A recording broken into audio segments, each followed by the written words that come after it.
bon appétit mbote encore une fois na bande konyo se basé là qui très longtemps réaction à Dosta par rapport à actualité politique aux préoccupés beaucoup dans la République démocratique du Congo. Silence na pseza absence na psete plutôt tout le monde ko yakate pour tout ça la végétaria parce que ce qui est pour na koyebana to yebana déjà. Si ça pour na ça la combo tout ça déjà combo mais un journaliste à l'ekaka après avoir ça la recherche naie a checker ba news oyaza na moto pe ba donner oyaza na mo et par la suite à vulgariser en moi. Alors pour ce qui concerne mboka na biso République démocratique du Congo, toza au courant que il y a un général na kombo ya Peter autaki koko isa mutu na ye. Général a koisa ki mutu il y a quelques jours passés. Tous eu information outil par-ci par-là, tout le monde a précision que le général en question a couvert qui na front selon Bango. Général en question alongola qui est na Goma, va évacuer na Kinshasa, va extrader plutôt na Kinshasa pour ba qui n'est na un étranger sur besoin approprié, mais tout au cas moi karaké. Ce sont les mêmes personnes où basali aventure wana va préparer le kwana Bango ne babomi général. Les solozo beta depuis le bin à 7h. Goma ezaki attaqué. Goma ezaki attaqué. Bandeko bauti na 27 km ya Goma. 27 km s'il vous plaît. Mais balongwe place bazalaki pour komati na porte à Goma na miracle nini. Bana mama Congo to bana kofunga miso parce que Congo ezali mboka na biso ezali mboka ya Kimbangu, mboka ya Maréchal Mobutu, mboka ya président Kasavubu ya Lumumba, Joseph Onkito, Paulo Maurice, mboka ya ba patriotes ba honoré nganda nzamboko atumba mboka na biso ba Dosta mboka ya ba mama Mokonzi. Et voilà pourquoi on a profité na pesa mbote na ba bonyo sa Dosta télévision pour na fidélité na bino parce que au finish boye ko comprendre, vous êtes arrivé à comprendre aujourd'hui que biso na contre résistance ezalaka toelaka pouvoir te toelaka leadership te tozalaka pe na ba blabla te tozalaka pe na ba sottise te ba bêtise te mais tozalaka plus concentré pour na occupation pour occuper mboka na biso République démocratique du Congo. Après avoir collé la résistance et pas ya père et résistance patriotique il y a République démocratique du Congo, papa honoré nganda nzamboko tumba de res mémoire o ya fungola ki biso miso pour na kolobake Félix aye kolongola biso bekai. Yé papa mbanda sepela ki ndenge banoma ki Félix na to sommet à RDC pour que afin d'awana alongola bana école démocratique bekai.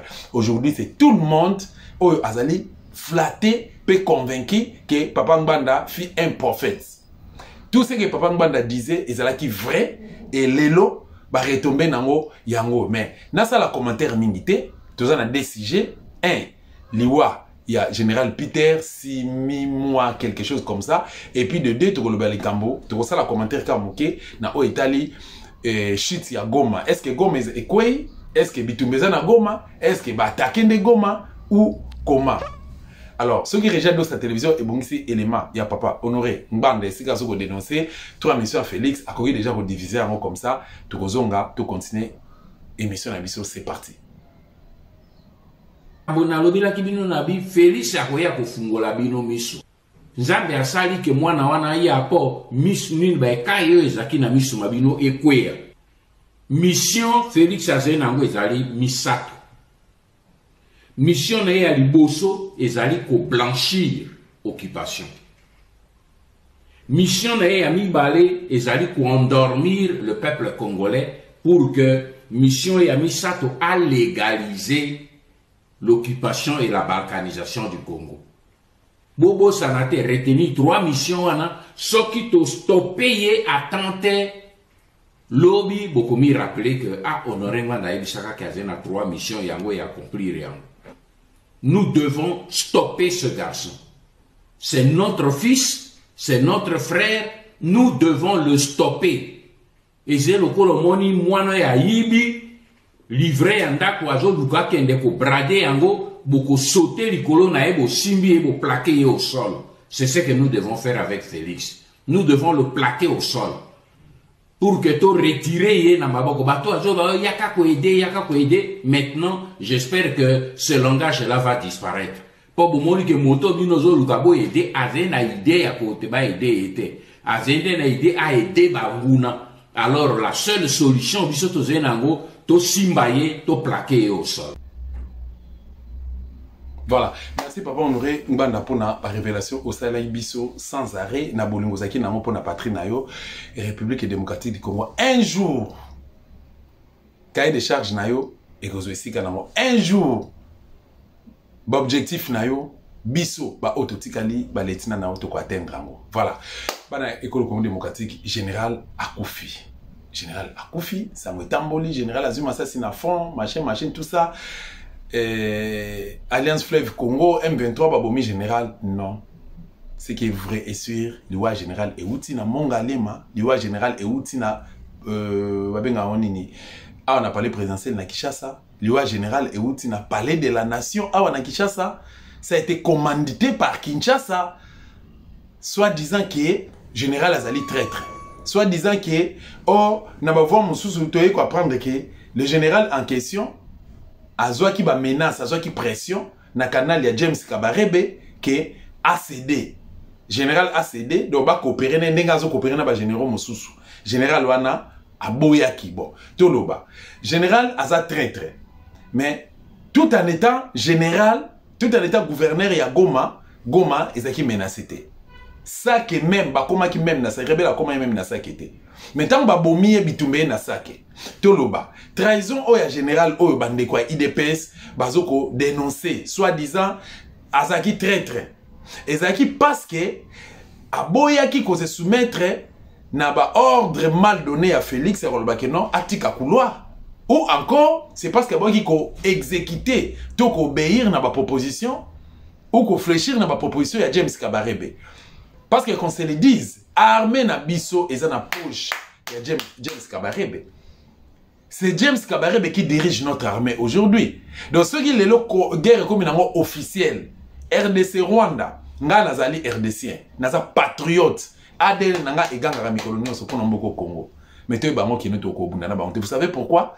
C'est parce que Félix en tant que magistrat suprême de l'armée, il ne contrôle rien et il ne maîtrise rien. Ba généraux na yé, chef d'état-major général na, conseiller militaire na yé, nyon so baza na kati armée à FARDC, même ba service na biso, bazo dépendre na Kigali. C'est quoi, comment c'est possible ceux qui na cabinet à président de la République, azana directeur de cabinet au hasard rwandais. Ceux qui président de la République abala rwandaise. Ceux qui président de la République azana ba chef à maison civile nae azali rwandais. Ceux qui président de la République a nommé belle famille nae aba rwandais. Bota la présence ya John Yakero na Kenya et facilité adhésion à RDC na EAC.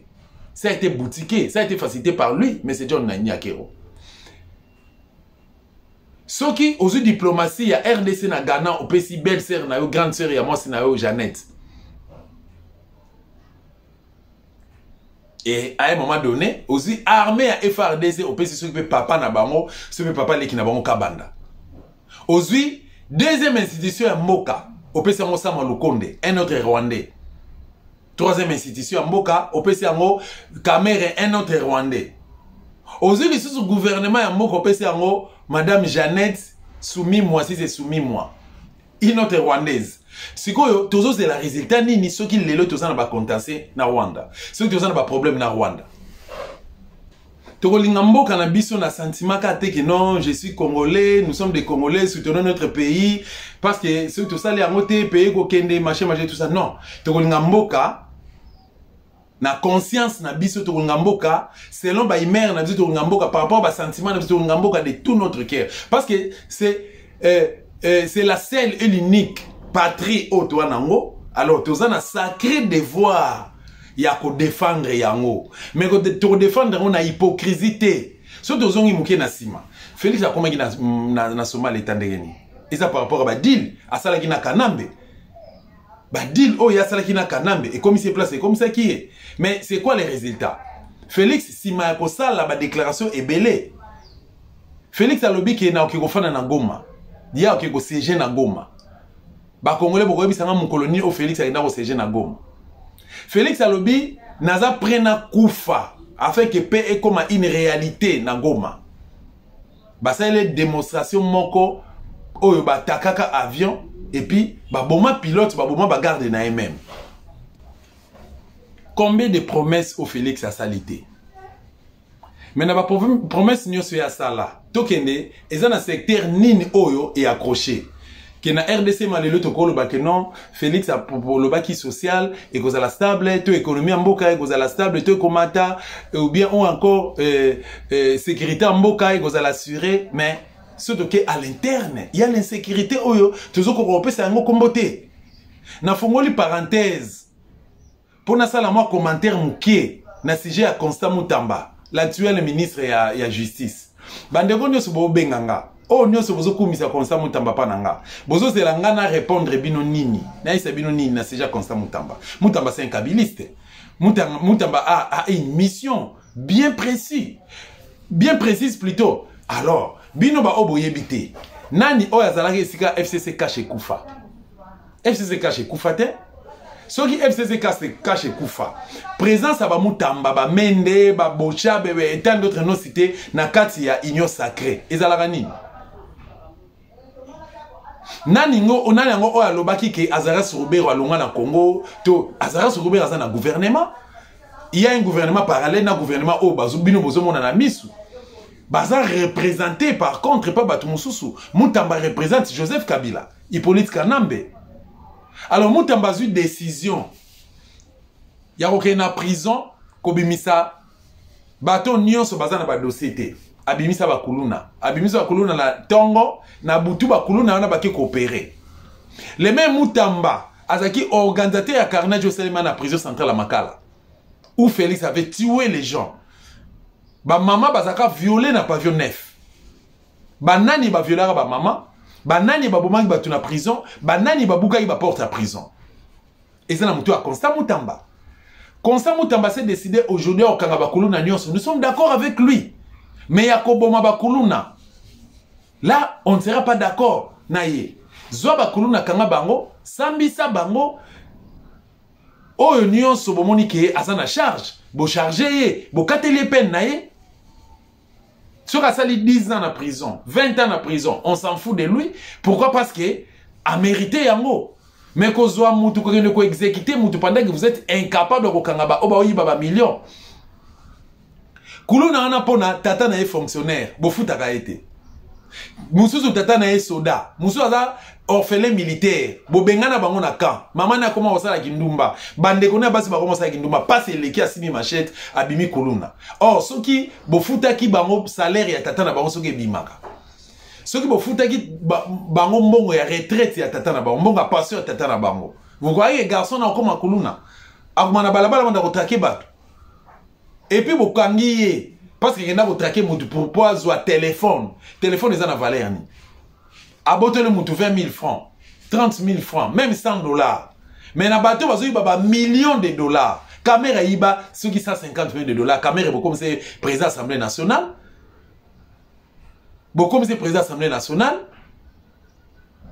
Na kotanga ba docteur Eteni. Na kotanga ba oyo Peter Kazadi. Bateau ba yibi mbongo à l'état bazali ebele. Baza wapi. Botie bango na prison nini. Pourquoi les coulons en cravate bozo ko okanga bango te? Bozo comme ça bango ba ministre. Ba généraux ba bazo trahir FARDC. Pourquoi bo okanga bango te? Pourquoi bozo ko exécuter bango te? C'est que Constant Mutamba tika makambo zo sala. Tika no makambo zo sala parce que ça devient une distraction. Et yebaka yango soko za na lire oyo kande ba congolais ko zonga na mutu na yo. Et ba oba kanisi kino ba congolais bazaka ka facile ya ko dipe kaka boye. Vous avez cette facilité là ko dipe ba congolais kaka boye. Boye ba yango keno ekozongela bino. Ekozongela bino. Jour congolais ko telema. Parce que papa mbanda lobaki loko moko bolinga te boko telema. Tant lobaki achaki mai na munoko na ete, c'est parce que ça qui banalise. Abi que non ba congolais lelo tozo ko interpeller bango, tozo ko appeler bango, tozo ko faire comprendre bango, to laver bango cerveau mais ça ne tient pas. Mais papa mbanda lobi que non, natike les bino livre ainsi sont les glas, la démocratie piégée et les derniers jours du maréchal, la stratégie du carré du mensonge, natike les bino ba livre les botanga yango. Et tant boko koma révolter, tant boko comprendre et boko telema, peu importe la situation, peu importe les conditions, peu importe les circonstances, beaucoup téléma. Alors, tant que Congolais va voter ma constant mutamba. Sors ne kozalanini. Sors na yo kozalanini. Soki Kanambe oyo aza chargé na massacre Ntingi, massacre Makobolo, massacre Kamona Sampu, massacre Bundu dia Congo, force commune ya Maluku. Bokoki ko kanga ete Kanambe oyo iba mbongo ya kesa l'État. A se servant nango selo ba sentiment na ye. Bokanga kayete parce qu'aza partenaire à Félix. Soki Kanambe oyo aboma Mamadou Ndala, docteur docteur Soso, aboma qui Floribert Chebeya, Fidel Bazana, Rossi Mukendi, Thérèse Kapangala, Hussein Ngan, abomi ba Congolais. Boyebi peke no makambo o Kanambe mtasala yango. Mais jour nini o konsa mutamba, au coma, au sala convocation, to oyokana na procureur pour que botia Kanambe maboko. Donc, pourquoi politique a dépend des mesures? Ou pourquoi justice a dépend des mesures? Moi, je suis pour que ceux qui ont fait infraction, bokanga batouana. Mais pourquoi bozo kanga bangote, bozo kanga ba innocent? Pourquoi? Na lobi teke, na blanchir bakuluna te. Na lobi teke bakuluna baza ba innocent. Non, non, nga za victime. Moninga na nga na tambola na ye. Bon, aza sécurité, hein? Donc, maïs, aza rappemen nanga. Loboko na ye, ça na problème. Ti lelo, tokendeki reportage, mon na ye na Mbanzangungu, 2 semaines passées. Tokomi na mboka moko awa bakuluna babimela biso toyebite so zaki na complicité na chauffeur soki ndenge nini chauffeur alobi asuba a stationné nani mutuka tozaki na jeep moko pick-up a stationné yango a koti ake ko suba ko bimana ngo démarrer ka bakuluna babimela biso babwaka ba brique na nzela moi mutuka lekeza te bitumbeza la na ba beti chauffeur ba beti ba mama bato ba bote bato biloko alors les vieux on azaki ne pembeni tellement Kazaki maestro et puis c'est un ancien militaire a bima ça la démonstration mais fort malheureusement paraprise ne eyaki ko betaye na loboko ba betaki ba longoli ba vitre ba beti on na loboko alors epanzaki loboko donc banani ba observer opération c'est sur les kuluna or ba kuluna ngala ko encourager ba monter pourquoi parce que ngape na za victime ya ba kuluna mais ba kuluna o bazana kati ya IDPS force à progrès quand est-ce que beaucoup arrêter bango si on a force à progrès, on repère cet exemple que tu as dostaté, il y a 21 juillet 2023, quand tu pas dans l'opération, ils ont tué, ils ont tabassé, ils ont saboté notre résidence familiale, même les voisins Koufa.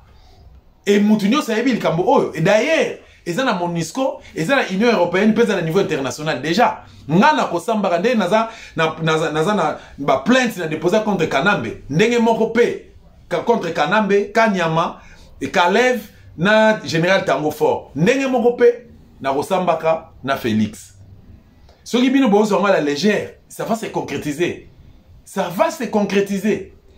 ba côté la Franck Diongo ngana kangi parenthèse ba côté la Franck Diongo et ça qui force à progresser ba côté la Franck Diongo a été tabassé littéralement. Un grand responsable comme lui, 2 fois député, et le président d'un grand parti politique de l'opposition, qui va être humilié devant sa femme, devant ses enfants, devant tout le monde. À qui man église protestante na mbinza ozone wana université moko zakawana na bosani kombo nango Isekin, voilà. Isekin pemena à quelque part Isekin.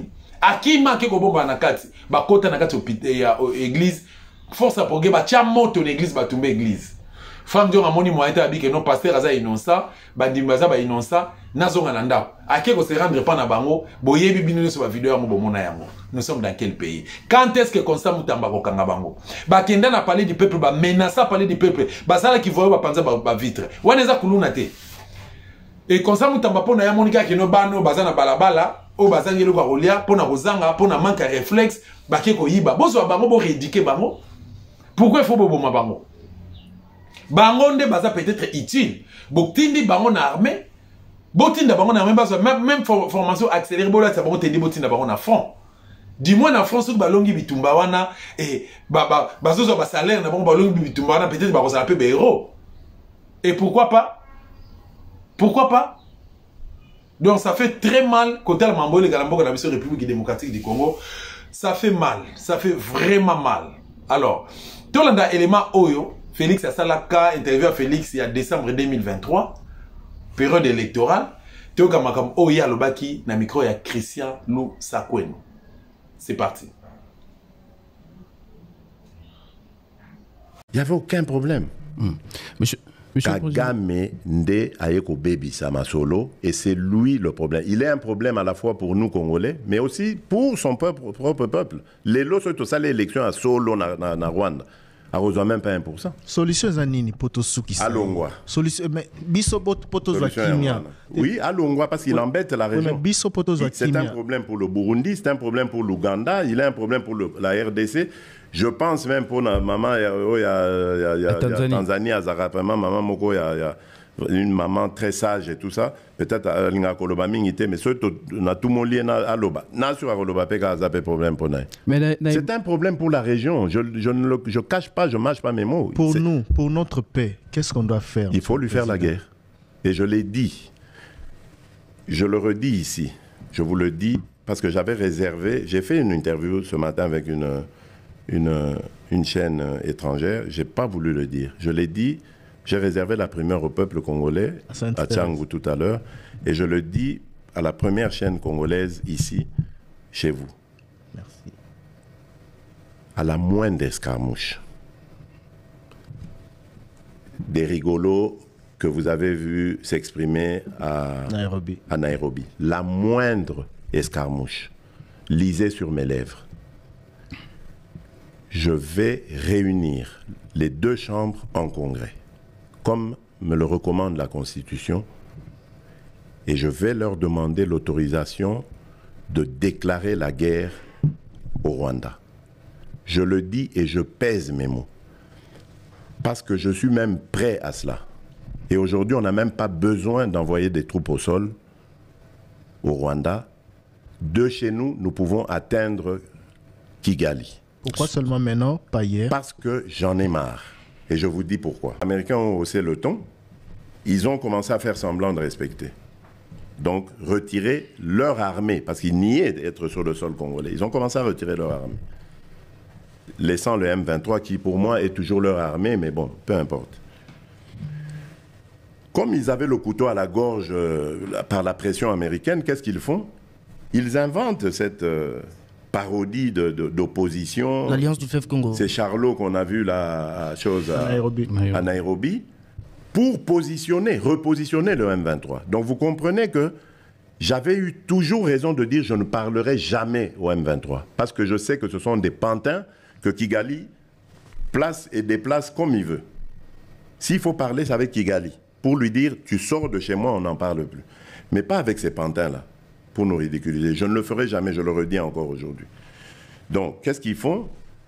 Ils repositionnent le M23 dans une autre situation pour dire aux Américains, ah, vous voyez, nous, on n'a rien à voir. Nous, on a bissoté, hein? Nous, on s'est retiré, vous voyez. M23, comme c'est des Congolais, ah, ils ont des problèmes congolais. Des problèmes de politique interne. Donc, ils vont chercher ces pantins-là, ensemble, et puis ils disent, bon, bah, allez, prenez les armes et tout ça. C'est pour ça que je dis, ah, bon, je sais que c'est vous, les Rwandais, qui êtes derrière. Maintenant, ça suffit. Et j'ai dit aux Américains, ce que je vous ai dit, ce que j'ai dit devant le peuple à Tchangou, je l'avais dit précédemment, parce que par respect pour les Américains, j'ai dit, voilà, vous voyez que Kagame se moque de nous, je vous l'avais dit. Il se moque de nous. Maintenant, il faut qu'il y ait quelqu'un qui se lève pour l'arrêter, et moi, je suis ce quelqu'un-là. C'est pour ça que je dis, je le redis ici. C'est pas une blague. Cette histoire-là, comment on a en Insus? L'Alliance du fleuve Congo. Voilà. Soki na yoki ke bazui localité moko. To ba beti lisasi congolais moko akufi. Moko, pas deux, moko. Je réunis les deux chambres du Parlement en congrès. Je dis, Bopé sans autorisation, parce que c'est la Constitution qui le dit, je commence la guerre contre le Rwanda. Je vous le dis ici, beau de retenir en haut. Si ça se fait demain, et pour ça les Malobi. Donc si ils osent faire ça demain, mercredi, pendant que les Congolais seront en train d'aller voter, la Chambre sera réunie en congrès. Les deux chambres seront réunies en congrès pour me donner cette autorisation. Et jeudi, je fais feu. Monsieur le Président, je suis en train de vous dire que nous avons les capacités aujourd'hui. Bobangate, les Congolais, n'ayez peur de rien. Nous avons aujourd'hui les capacités de mettre cet individu hors d'état de nuire. Ça, c'est pour la situation. C'est à la moindre escarmouche. Ngalabino Tolandi, réaction, il y a président de la République, soi-disant. Un président de la République qui se pleurniche à tout moment, un président de la République qui est un faussaire, un président de la République un mensongère, un président de la République qui sait mentir, qui ment à tout moment, un président de la République qui n'a pas une position ferme, un président de la République qui ne sait pas prendre une décision, et puis Etika Libongo, depuis à la monde escarmouche, 2 ans. Il y a le baki, il suffit seulement l'issa si monko. Nansi toloninga la bino. Alobi, awa, il suffit seulement l'issa si monko pambe beta. L'issa si monko kake beta. Combien de massas c'est bêti? Nagoma, combien de bombes tombées? Et après, discours nae oyo. Tozobazara seulement na 4 territoires, M23. 4 territoires, s'il vous plaît. Les loba comme il y a 7 territoires. 7 territoires où ils allaient contrôler et pas rebelles. 7, s'il vous plaît. Alors, si on a mis 7 territoires plus 150 localités, oh, tu dis qu'on perdre. Tu perds en Okakaboé. Tu as évité Félix, président de la République. Azali, président, il y a un territoire, territoire, région, nanou, contrôlé par Rwandais. Ou bien il présent il y a 2 345 410 km². Tout qui est logique. Il a été élu dans l'élection. D'accord. Mais l'électoral est lobby. Il y a légaliste. Il y a piège. Non, il y a classe. État de droit. État de droit, état de droit, lobby qui est respect à Mibeko. Mutumoko tako zalaka likolo ya Mibeko. Ok. Bon, Mutumota vous allez Mibeko tout respecter Mibeko. Le électoral et le lobby président de la République a élu un suffrage universel. Ça c'est des 1. 2 345 410 km². Il faut y voter. 82 millions de Congolais. Maintenant 82 millions de Congolais va voter yoté. 4 territoires, période de vous savez l'élection, est qui occupé et pas les rebelles. Il y a M23 dans le Rwandais. Si vous Bango ceux qui ezali kaka mabele à Congo, tous ceux qui partent ezali considérés comme RDC, c'est qui Félix est président de la République. Pour Bango va voter qui était. Ça c'est de 1. De l'électoral et lobby, l'élection que ça les ma, tout le monde a 24 heures seulement. Pendant 10 heures du temps. Ceux qui ont 17 heures juste et aussi la 17 heures juste. Alors l'élection ça lit 1 semaine pratiquement. 1 semaine na 1 jour. Si vous avez une semaine na 1 jour, ils allaient violation, il y a un texte, ils allaient monter comme il colle à Mibeko, ils allaient yangonde état de droit ou bien ils allaient bangonde comme bazo intimider biso selon ba sentiment na ba imer na bango. Félix n'est pas mon président. Il n'est pas mon président. Et puis ce na otala ba emina professeur ba université. Batamaele o biso to considérer peut te respecter awa na mboko Congo démocratique. Bozana sima Félix Moussa na mino kopete la Félix Maboko. Vraiment, est-ce que bolinga réellement Congo? Est-ce que réellement bolinga mboko République démocratique du Congo? Parce que si bolinga Congo, fallait bino boko ça la sorte que bo Félix a longa wana. Bokanga Félix. Moi je le dis aujourd'hui même que non, botika bofinga Félix, so ba Félix a zo baté. Félix a l'équipe bino na mayele, poso bino boleke na mayele. Il faut Félix beaucoup Isaïe. Faut bolongole na pouvoir. Mais pourquoi vous n'arrivez pas à les faire? Vous êtes en difficulté de les faire. Parce que vous êtes des flatteurs. Bien sûr, vous avez un signataire à Bakor, Wana Kingakati. Vous avez assisté Félix. Vous avez encouragé les mâles. Donc, Moutounio se connaît pas Iba. N'est-ce pas Iba qui? Moutounio se pas connaît Iba. À part le salaire Nabino. À part le passeport diplomatique besoin. À part l'avantage de voyager, installer bino, voyager partout, besoin salaire décent tout ça. Boye bisangai intérêt na bino ezani. Est-ce que vous fanda même le conseil des ministres, vous même calcul ya sort ya population. Vous même calcul la sort la population. Donc chaque année, tobi ça va diplômé d'état, malheureusement, ba diplômé d'état chaque année va obima mais Baza va diplômé analphabète. Pourquoi? Parce que base est athée. Ça fait 7 ans. Pas 7 ans. 18 ans, plus 7 ans Félix. Parce que classe et Koufaki, lors il y a venu, il y a Kanambe dans ce moment d'État. Classe et Koufaki. Quand Kanambe est venu, azui pouvoir classe ekufaki déjà Félix ayeko ça la continuité ayeko détruire en lisu davantage sikoyo ba universitaire o bazobima baza na droit éviter ba na droit kozwa misala te baza na droit ko évoluer te soyons quand même sérieux ba na droit kozwa misala te soki na ba entreprise publique omona batata mikolo ya kala bopesa bango passion te botinda bango na retraite te soki na armée omona ba généraux ba 70 ans ba 80 oui toza na besoin na bango bakotika na ba conseiller bakotika na ba conseiller bozo pesa batu ba pété ah ngala kola na ka militaire na mona militaire mon père a fait 6 ans na garde adjudant chef 6 ans s'il vous plaît mais tant bandi ko mata kiti a évolué qui a comment pe na sommet mais a sali d'abord 6 ans na garde adjudant chef mais les lots mona mutumo côté armée les lots a même pas discipline armée a même pas réalité to contenu armée même pas déontologie éthique et déontologie armée tu as la police bon mona major capitaine lieutenant monsieur colonel n'importe quoi et tout ça facilité par Félix.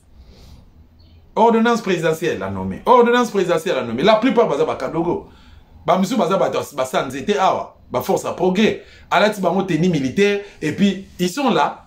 Les lokaka. Ba comme officier. Ils sont quand même sérieux. Tolinga Congo. Tolinga vraiment Congo. Congo zamboka na biso. À la moindre escarmouche. Si ya attends alobaki discours à la moindre escarmouche nazongi place ango to perdai ka 4 territoires lelo est commis 7 territoires ces territoires ezaki tango ba conquérir tango M23 a conquérir ki nanu sakete bazaki bando ki ne vers Sake mais lelo bazana contrôle ya Sake ceux qui bazo bunda po ba kota ba conquérir Goma c'est que basi ba contrôler Sake c'est quoi la moindre escarmouche c'était par rapport à quoi bino boza wana te Congolais za wana zo lela mboke zo kende mais bino boza wana te Congolais zo lela nzala bino boza wana te éducation ekufa bino boza wana te économie mboka bino Congolais zo lela insécurité bino boza wana te donc ça fait mal kota la mboka na biso Congo et makambo ezo sale masu Félix makambo ezo sale masu IDPS na magistrature suprême makambo ezo salema mais 37 ans lito bino bobunda bobetela katolo ezaki ani ya lisolo ezaki ya rêve ya distraction mais où en sommes-nous to ko retenir nini bana Congo ba ko retenir nini dans tout ça bana ya mama Congo lelo ba ko retenir nini bana ya Congo lelo ba ko retenir nini donc moi je pense que ba Congolais esengeli na biso to fongola miso lelo général akufi général Peter 6 mois, si c'est 6 mois, Bolim Bissara n'a maîtrisé comme on est bien té, à Koufi. Mais Balobi général à Koufi n'a front. Mais moi, je veux vous révéler une chose. Et là, on a révélé Bino Ezala confidence. Bien qu'il n'y ait pas la télévision, mais Ezala confidence. Général Aoutaki front, ça c'est vrai. Aoutaki front, na équipe naïe. Ba garde naïe, tout. Ba outi front, bazo zonga. Ba comité na résidence naïe. Général, dans la koti na kati ya résidence na ye na ba garde na ye ba koti allez mbala moko ba kati courant na Goma tant ba kati courant na Goma c'est alors que ba eko surprendre bango à l'assaut ba battre général na ba garde na ye nyonso et pour votre information liwa général oyo ewuti na Kinshasa tous à la série tous à la réaliste toloba kaba vérité pour te sauver mboka na biso Congo parce que il s'agit de notre avenir na biso ya baleki na biso na ya bana na biso oyo tozali kobota lelo. Le général a été bâti chez lui à la maison devant sa femme et devant ses enfants. Ça fait mal, ça fait très mal, mais tolanda na bino élément oyo et ça les maki parce que tout le élément O et Salemaki après le roi général. Makambo est le gars qui n'a parlé de la nation. Ce qui régit à deux cette télévision, c'est l'élément O et que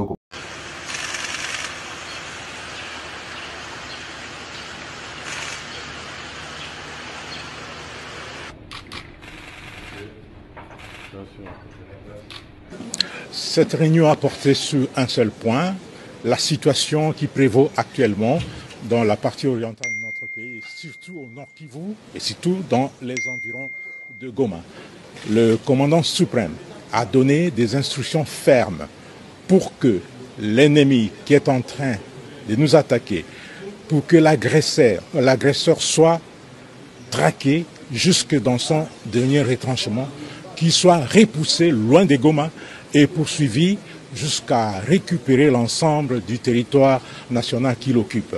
Ça, c'était la première préoccupation qui a réuni autour du commandant suprême les responsables militaires et civils que vous avez vus. Le deuxième problème, et c'était une information très capitale, c'était l'annonce du décès du gouverneur du Nord Kivu, le général-major Chirimwami Nkuba Peter, qui est tombé l'arme armée au champ d'honneur.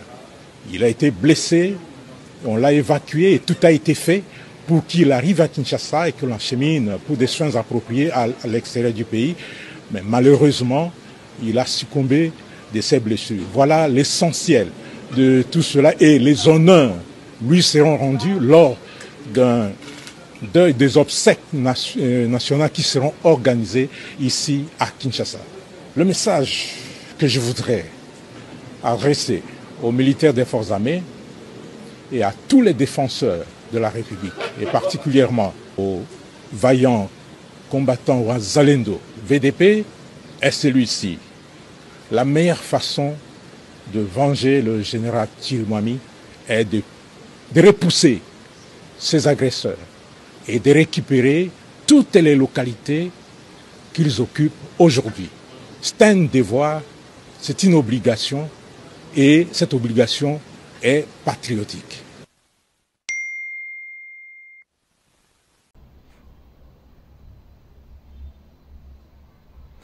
C'est triste. Paix à ton âme, mon général, paix à ton âme, Excellence, messieurs les gouverneurs, Peter, paix à ton âme et beaucoup de courage à maman, et la veuve, beaucoup de courage et pas orphelin, et bienvenue dans le club orphelin militaire. Donc voilà, tu as mis dans mon thème au fond. Mais seulement que les Congolais sont na biso to lingamboka na biso Congo. Ngana bino totali totanga parce que ngana naza natanga cours à psychologie hein. La psychologie par définition c'est l'étude du comportement. La psychologie batangisa biso l'introspection et la rétrospection. Introspection ezali à 4. Rétrospection ezali ya libanda. Donc étude du comportement. Na koki facilement ko lire. Prophétie, prophétie. Bato bomona ba Denis Lesi, ba Sonika Futa batona, ce sont des grands psychologues. Ba biso ba simbela même magie. Mais ngai ezaka connaissance kaka ya classe. Soko tangi. Moi no sa psychologie na nango. So oyo posa nango, meka ko sala lecture. Na Imer ya Félix. Muto azana matanga zaka na Imer wana. Muto azana matanga, muto akufeli général na ye. Mboki za na guerre, général ya gouverneur oyo azokengela Goma. Et depuis Bitumbe Banda, Goma basimbaka yango te. Ça ke ko yakate. Ba territoire ezoko mais sauf ça ke na Goma ko yakate. Mais mukolo ba bomie Goma tombe. Muto ana yo kozana Imer o. Mwana na wataza kuluna, mwana na wataza ndumba, azu sida, kufi na sida, ba peso sangwalewa mwana na kufi na sida. Okozwa bière ozomela. To kozwa dendo ozolia bino ba liaka ba poso, kozwa poso ozolia. To okolela mwana na yo. Ozana Imer ya pasi kosalo pas parce que okozonga na sima tango soki oza mwasi tango bimakaze mine 9 mois. Tango kina ko bota e ba douleur oyo yokaki tango papa azoko souffrir ko sombo luka mbongo so mabota mili kimbonga couche machin mwana kende classe atanga machin mais mwana na finalement ba bomie et bo profiter na yete a profiter pe na binote il est parti comme ça Imer oyo tata ozana ngo to maman ou un parent ozana ngo et oza o Félix anango. Pour vous dire simplement que ça a été boutiqué ici à Kinshasa. La mort du général. Et observation Moussous. Général Akoufi, d'accord. Akoufi na front, babomi na ndap na ye, Akoufi na moupé pasaki na avion, d'accord. Des informations ne se boropé ça. Mais comment c'est possible le général Akoufi na moment Akoufaki FRDC topé gouvernement a cette facilité. Il y a même avion nyonso même privé en otage pour évacuer à Kinshasa. Ce qui connaît plutôt il y a miné les arrêtés. Évacuer na Kinshasa. Babandi ko traité na Kinshasa na même moment. Mais batiki 3h, 4h, 5h du temps passé. Ba on babi na bino 3h, 5h passé. Je baya na général Ebembe. Aya na Kinshasa awa Koli Ebembe. Basi ba bomaye. Mais tant ba memie awa ba bomiye, ne ba ko pesa ko information que non, ba ki na e ba comme dans l'hôpital pour ba luka ba memaye na étranger azo ba so approprié et général Akati Motema. C'est faux. Koko matina niveau wana ya ko sacrifier batu. Koko matina niveau na et puis batu ya ibande ko IDPS. Bolanda ba voice et les ba réseaux sociaux. Na rotia mo arrêter parce que c'est cruel. Na boy ko sala batu mité ma passi. Balbi que azui, aza traître, na expliquer bino traîtrise na eso za niveau nini. James Kabarebe bazo bengaye. Azo rejeté ba offre ya James Kabarebe. Awa ba ebisi que nombo sala offensivité. Sikoyo, yaza au milieu ya village. Sikoyo akosala nini? Asa l'offensive, à protéger, à défendre ou à céder ba proposition ya James Kabarebe ou comment. So ici il était traître, traître par rapport à quoi? Nakangi parenthèse nanga le général est mort. D'accord. Il est déjà parti. Mais pourquoi ne pas organiser ou faire le deuil national? Parce qu'à ça général, il y a FRDC. À ça général, il y a armée. Pourquoi beaucoup de ça là, Matanga te? Ah, on a capitale, Bossa les Matanga. Pourquoi pas? Pourquoi pas? Tout le monde est drapeau en Bernete, drapeau au Matati, Nasuka. Na Katsabakan, na gouvernement, partout, drapeau sur Matananti Nasuka, même na RTNC, Balobi, il y a idée nationale, et Taliban, pour vous dire simplement que Bandeko, Talibani, basa na haine, na mité manabango, haine, ya mboka oyo. Tu évites défi na bango contre Nini. Défi, baso défi Nani. Et pourquoi? Tu dois comprendre dans mon thé. Mais tu dois le que chaque chose a un DB, il fait. Mandat l'était si là. Mais avant mandat l'était si là, tu dois appeler l'ambition biso. Biso tout ça peut dans ambition. Après l'Iwaya général, l'obé zaki dimanche na 7h. Na cause na yo appel à Goma. Parce que ça va que non Goma est allé menacer.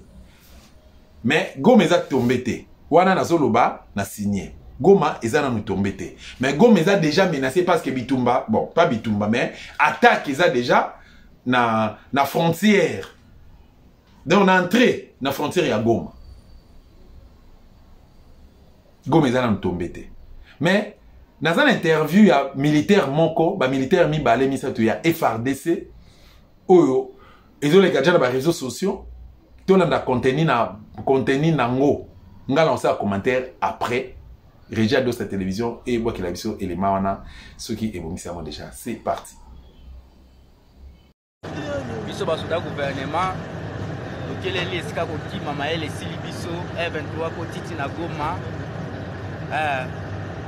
Tout ça bana ba malgré tout makambo sali bosepeli mais tout ça na ba famille ba maman ba na posa na biso mais tout se paye ici bas nzamba ofuta bino na obo sali ya mokili yango mais ndima ko kufa pone kolo lokola peto kufi pone kolo yango essaye le côté je pense que ndebo moni biso bo tout ça déjà ba victime tout ça déjà bibembe E23 déjà ningi biso bon merci je dois les atter au sala nini mais okozamboka makambo ozomona yango te pas de choix au sala nini napesi mbote na bamama mama na ngai na Kinshasa papa baleki na ngai bomona ngai komona suka parce que komona ngai lisusu te komona ngai komona suka kuma yango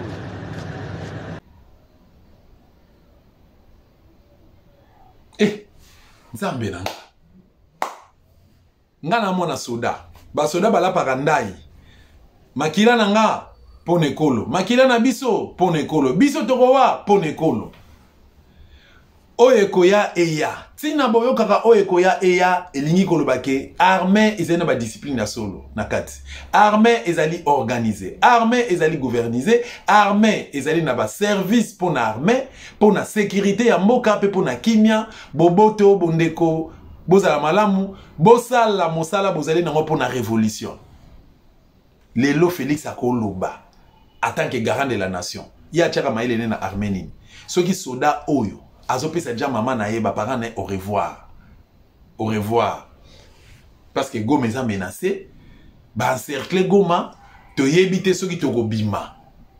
Mais tu l'as pas qui paie déjà ndaï mais yoka et loko moko bimina mnoko soda wana ngate. Soda na lobby boye. Merci na gouvernement pour na obo sali. Merci pour la trahison na bino. Merci ndenge bosimbisi biso touche. Botini biso a poto bunda. Ngas qu'on a développé. Botini biso awa pour te défendre patrie. Mais bopesi biso moyen te. Logistique ezate. Bopesi biso mbongo te bofuti biso te. Prime de guerre ezate. Pe toye pour tout ça la offensive bolbi na biso tout ça la repli stratégique. Mongo na zumboka. Sort na biso kozala nini. Mais pour votre information, beaucoup de militaires à FRDC ba cédé na Alliance Fleuve Congo, ba msu ba cédé na M23. Ba msu ba boaki ba teni, ba boaki ngunda na Monisco, na basita Monisco. Ba msu ba boaki ba teni, ba boaki minduki. Ba ke ko senga asile na basiti ya Monisco ya Nations Unies. Et ba misusu ba bomi bango. Ba kimi ba bomi bango. Ba zo boma bango. M23 à cause de 2000 éléments. Ceux basés sur cause de 2000. Et je ne pense pas que Alliance Fleuve Congo basé sur 3000 militaires, non. Alliance au Bango Basali na ba Rwandais. Il y a M23. Tu éviter ça pour pas aboutir na nini. Les autres lobby. Ceux qui va conquérir Kinshasa parce que qu'on se le dise hein, tous ces valeurs ba face à tous sur la mamba sérieux. Une fois Goma et qu'on a tombé, Kinshasa est en danger. Et pour votre information, les lots, vous allez lundi 27 janvier 2025, Kinshasa est déjà menacé. Kinshasa est déjà menacé. Or, objectif na bango est une fois conquérir Goma, Kinshasa est facile pour na bango. Kinshasa est facile pour na bango. Alors, tous vous souhaitez à monter. Mais déjà, ben émissaire na bango basana Kinshasa. So total kana forme makamonde rezo kendela. Quand Laurent Désiré Kabila venait, c'était pareil. Beaucoup de gens disaient de n'importe quoi, non, Kinshasa ne tombera pas, et Bandagutu Goma, non, Kisanga ne tombera pas, tout ça, et finalement, bah comment Kinshasa. Le gros les guerre mongo politique, oh Félix Ayebi, bah ebisa biso ba cornini o bango ba signaka, bah ebisa biso toyeba. Le gros les guerre mongo politique, nyoso kozanango facile. Mais eloko mususu nge kamusinga nini. Mokeza menacé, Mokeza na bitumba, Félix a que fait. A que fait tu as en Afrique du Sud. Depuis le vendredi passé. Non, depuis le samedi. Félix a eu avion pour l'Afrique du Sud. Non seulement yé, moi si nae nabana na bango. Donc a eu famille nae ba que fait en Afrique du Sud fête anniversaire je ne sais à qui. Après Afrique du Sud, ba se retrouver wapi na Belgique. Maintenant dites-moi aujourd'hui. Après Afrique du Sud, vous serez en Belgique. Botiki mboka na couloir na nani. Botiki mboka na nani. Mboka botiki yango na nani. Botiki mboka na nani. Pourquoi bolingi mboko komote? Pourquoi on ne peut pas défendre les intérêts de notre pays? Pourquoi on ne peut pas? Pourquoi pas? Le pays nous appartient à tous, ça c'est vrai. Mais nous sommes censés défendre les intérêts en Mboka Nabiso. Parce qu'il n'y aura personne qui va faire la place Nabiso. Et il y a nos alliés magistrats suprêmes. Il y a nos alliés commandants suprêmes à FRDC. Chef d'état-major général a se dépendre de yo. Des chambres parlement, ceux qui guerre, se dépendre de yo, influence na yo. Parlementaire, on est sénateur, député. On est membre de l'union sacrée. Et ça, débat, vous avez 48 heures, vous n'avez même pas des heures du temps, même pas 30 minutes. Population d'Azo Koufa. Tu as perdre Mabele Nabiso. Tu as perdre Bomoto Nabiso. Tu as traumatisé Mitou Nabiso. Tu as la pongité. Biso, tu as la pongité. Et ça, Biso passe, Mbogeza na guerre, et Yolati veste. Mbogeza na guerre, au voyageur au Kendegi Boy. Mbogeza na guerre, yo Kendegi fête. Ah, papa, 699 voyages au Yoso Sali. Soit disons, nous avons investisseur, au soit il y a ou un investisseur ni investisseur combien au iso na bango na mboko Congo démocratique parce qu'il y a certaines choses qui énervent, ça énerve population azokufa population azokufa nzala bazoboma ye bazolia ye population azalaka na kimia te masasi ezobeta par-ci par-là butu moi masasi lobi babotoli territoire oyo lobi localité oyo ekwei tout ça et puis voilà yo etali nango yo te maintenant à qui population va se plaindre population va se plaindre et pas à nani et bitumbe salema depuis lobby na 7h lobby dimanche na 7h ti lelo lundi bitumbe za na frontière ya Goma pour ba accéder na Goma masasi ezobeta Goma eza paniqué Goma est tombé mais eza paniqué parce que objectif na bango ezali ba conquérir Goma après Liwaya général Peter. Maintenant aujourd'hui na Bukavu Suisse azosala recensement na tuni pena mituni recensement au gouvernement suisse a osala to landango recensement aux osalema na Bukavu lelo eza financé na coopération suisse alors to se poser la question place ya gouvernement RDCien eza wapi et pourquoi faut salema kaka na Bukavu place au territoire où eza na problème pourquoi c'est makuna et pourquoi pas ko banana Kinshasa quel est le rôle du gouvernement Tolanda représentant na biso azakuna réaction. Ici à Bukavu, on a commencé à faire un recensement financé par la coopération suisse. Un recensement avec tous ceux qui sont entrés ici. On veut leur donner des cartes pour citoyens. Pourquoi ici à Bukavu seulement? Pourquoi pas au niveau national? Ça c'est dénoncé. Il faut arrêter ces recensements. Il faut le savoir en tout cas. Oui. Et puis, beaucoup de personnes qui sont entrées chez nous, manquant où se placer dans la vie, ils sont allés se placer dans les cimetières de Bukavu, à Rosis. C'est à côté du camp Sayo, le plus grand camp de Bukavu, là où Mbosa Mavé était commandant. Le général Mbosa Mavé était commandant là-bas. Oui, beaucoup de gens sont dans le cimetière et ils construisent là-dedans. Avec la permission de certains voyous qui osent le coup, il y a des gouverneurs qui sont passés par ici et qui ont accordé cela. Et la chose continue d'arriver et s'entasse. À part cela, notre village de Nyangezi, à 27 km de Bukavu, village de Nyangezi, est aussi entièrement occupé par tous. C'est quoi? Et maintenant, on veut recenser et les enregistrer au Congolais. Il faut voir bien au ministère de l'Intérieur qui recense. Pourquoi il recense? Pourquoi pas au niveau national? Non. Voilà, il faut voir bien, il faut bien réfléchir. Là, j'interpelle le ministre de l'Intérieur, l'actuel ministre de l'Intérieur, M. Jacquemaine Chabani, qui est en train de recenser les Congolais à Bukavu et qui finance cela, qui est derrière cette histoire, cette démarche, et pourquoi seulement vous avez bon jugé à débuter là-bas. Pour nani il faut banda yango kuna.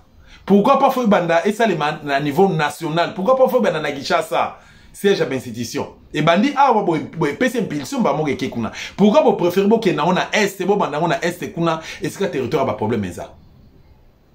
Parce que la plupart il y a bateau bazo vivre na Bukavu et belé baza bande ko na biso te. Et belé baza bateau bazo bundisa biso. Pourquoi complicité wana contre la RDC? Pourquoi complicité wana contre Mboka na yo? Yozo landanga, yondo za problématique, yondo za problème. Et puis to yebi ndenge yo kosuka. Pe to yebi ndenge to kosuka na yo. Bana Congo to fungola miso. Parce que si to sali yango te, si to fungola miso te pe so to bundite, lobi to ko regretter et puis et comme la biso trop tard. Et voilà pourquoi c'est ça que c'est nga Congolais nion surtout à disposition na biso pour te sauver Mboka na biso République démocratique du Congo. Voilà. Élément mususu oyo et attirer attention nanga ezali en rapport na ce qui se passe aujourd'hui na Goma. Alors tozui ndeko moko aza partir ya Goma apesi biso point de vue nae par rapport à ce qui se passe mais elo on a arrêté elo moko bon tout l'ensemble hein, et bon to bozonga to ça la commentaire après c'est parti. Na Bukavu. Oui, donc d'abord maintenant ici à Bukavu, nous avons vu l'armée burundaise. Hein, oui. Depuis 3 jours, 4 jours d'ailleurs. Les bateaux quittent Goma vers ici et ont amené les militaires burundais. J'ai causé avec eux et je vais t'envoyer une petite photo. J'ai causé avec eux. Ils m'ont dit qu'ils ont déjà 2 ans ici, ils rentrent chez eux. Pendant qu'il fallait vraiment être à Goma et aider. Ils rentrent chez eux pour une rotation, d'autres sont venus en fait. Ils sont venus comme ils l'ont dit. Ils sont venus, ils sont allés par la route, vers Minova directement. Ils sont allés vers Minova directement, attendant un éventuel affrontement. Donc, nous espérons que ça ne marchera pas, nous espérons que le M23 ne descendra pas ici au Sud-Kivu, mais il y a une effervescence militaire sûrement. Beaucoup de militaires passent par ici, en allant vers Goma et en allant vers Minova. Parce que Minova, c'est déjà le Sud Kivu. Minova, c'est déjà le Sud Kivu. C'est à côté de Massissi. Mais c'est déjà le Sud Kivu. Voilà. Par rapport à Minembo Kuna, on a évité le comment côté de Yakoloba. On a évité parce que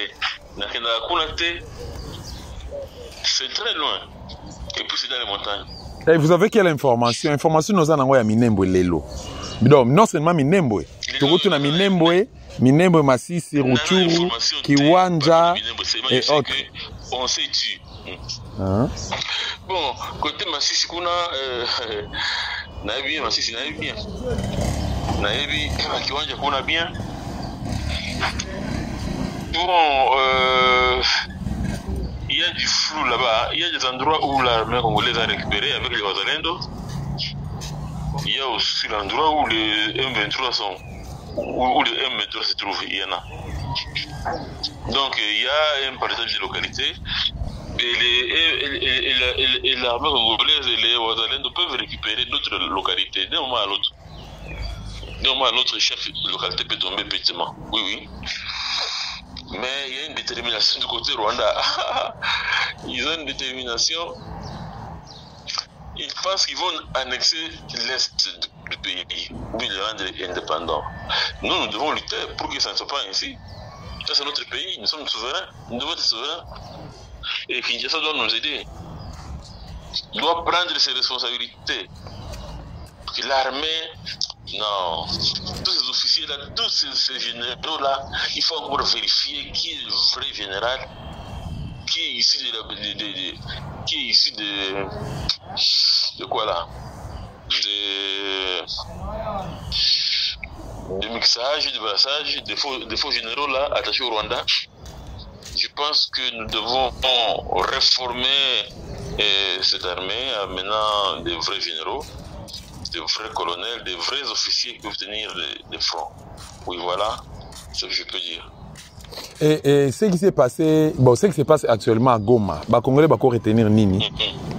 Est-ce que Goma est contrôlé na Kinshasa? Est-ce que les Congolais, les Kinois, les Zaïrois, les Bandundouins, les Équatoriens et tant d'autres noms cités, les lots, non, Goma est toujours dans les Congolais?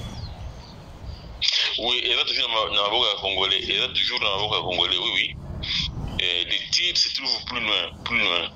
Comme le témoigne un Mozalande, j'ai un élément qui soit ici, alors il demande aux Congolais de ne pas tirer à l'intérieur de la ville, parce que ce sont eux qui paniquent. Ce sont eux qui paniquent la population, quoi. Donc le M23 n'est pas en ville, pas encore, non. Bazan, on a donc affrontement, c'est maintenant au niveau à frontière. Pas au niveau à frontière, niveau à pays à Biso, mais à l'intérieur, très à l'intérieur. Baza déjà na kati ya Goma. Baza déjà na kati ya Goma, si je comprends bien. Baza na kati ya province, oui. Ok. Baza na kati ya province, oui. Est-ce que espoir ezali qui est récupéré Goma, on a que basala na bango nyonso bazwa sake mais Goma bakota te. Espoir ezali vraiment avec ndengota la configuration ya FRDC, ndengota la comment dirais-je mère to image ya Félix benda image ya Félix n'esprit na yo au moins que Félix m'a ko défendre Congo Goma peut tomber parce que si Goma est tombé ou Goma est tombé to za na biso ka na échec parce que bazo contrôler ba Kiwanja bazui Sake bazui Masisi bazui Bunagana tout ça donc voilà bon Masisi monene non, Mounene ou pas, tu as un contrôle dans le côté. C'est ce qu'il faut dire. Oui, on peut dire ça, oui. Voilà. Oui, c'est la vérité. Mais nous pouvons récupérer. Je vois que nous pouvons récupérer. Je ne connais pas trop bien pourquoi le général Chirmomi est mort. Je ne sais pas trop, mais ça augure mal. Et aux informations par rapport à l'assassinat, est-ce que réellement Akoufa qui n'a front? Akoufa qui n'a front, oui. Mais donc je ne peux pas donner des éléments précis, puis je n'étais pas là. Il y a beaucoup de rumeurs ici, il y a beaucoup de trucs qui se disent. Mais il était quand même au front, et puis le front était déjà fini, paraît-il. Le front était déjà fini, oui. Il était en train de rentrer avec certains militaires dans la ville de Goma. Oui. Dans la ville de Goma. Alors c'est à ce moment-là qu'il a eu 2 balles. C'est à ce moment-là qu'il a eu 2 balles. Voilà. Et bon entourage n'a été en bazo bêta général Massassi, bon bazaki wapi.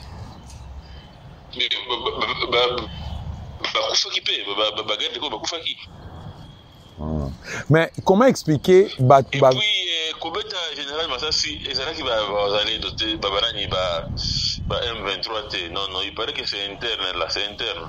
Donc babetani Massassi entre bango. Oui, Babeta qui est Massassi, donc ça c'est la colère de Bango, je ne sais pas s'ils ont leur salaire, je ne sais pas. Il paraît, on dit beaucoup de choses, on dit qu'il a empêché aussi de monter, donc que c'est un traître, mais je ne maîtrise pas. Je ne maîtrise pas. Mais informellement bazo bisa biso bande comme ça babi que non général ba côté la ki nandaku ba kati courant na Goma ba côté le nandaku na e ba bomie nandaku na e. Courant et Katami oui, courant à Goma et utaka na Bukavu. Et utaka na Bukavu on dit dans la centrale électrique ya monene. Alors et il mataka Goma et il mataka Rwanda et il mataka Burundi. Ah na Bukavu oui. Goma, vous ne connaissez pas bien Goma, vous qui êtes là-bas. Goma, c'est notre sœur, notre petite fille. C'est Bukavu qui est la capitale du Grand Kivu. Depuis longtemps, c'est comme ça. Goma vient d'être créé comme ça, vient d'être construit. C'est maintenant qu'ils voient des belles routes. C'est maintenant qu'ils voient des belles routes. Et ils en font la diffusion. C'est Bukavu qui est le chef, avec 3 grandes communes. Goma, c'est comme un quartier qui est bien construit, c'est tout. Vraiment. Sikoyo, Padre, est-ce que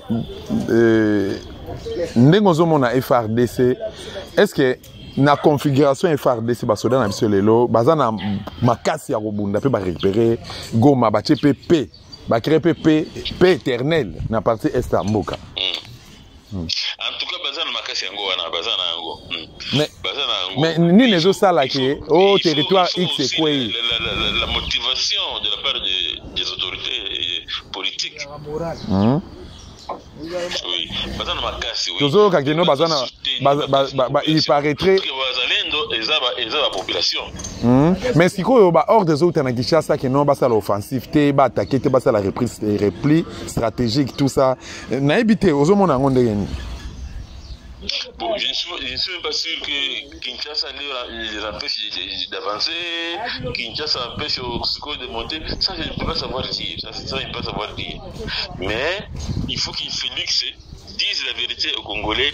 Qu'est-ce qu'il y a entre lui et le Rwanda et les autorités internationales. Parce qu'il y a des choses qui se passent là-bas, on ne sait pas c'est quoi.